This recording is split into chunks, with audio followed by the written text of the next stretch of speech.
খুব ভালো শট এবং খুব ভালো শট, বল মাঠের বাইরে, 6 রান।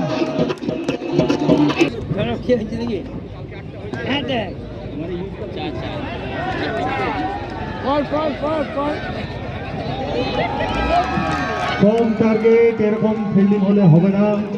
এবং আবার 4 রান।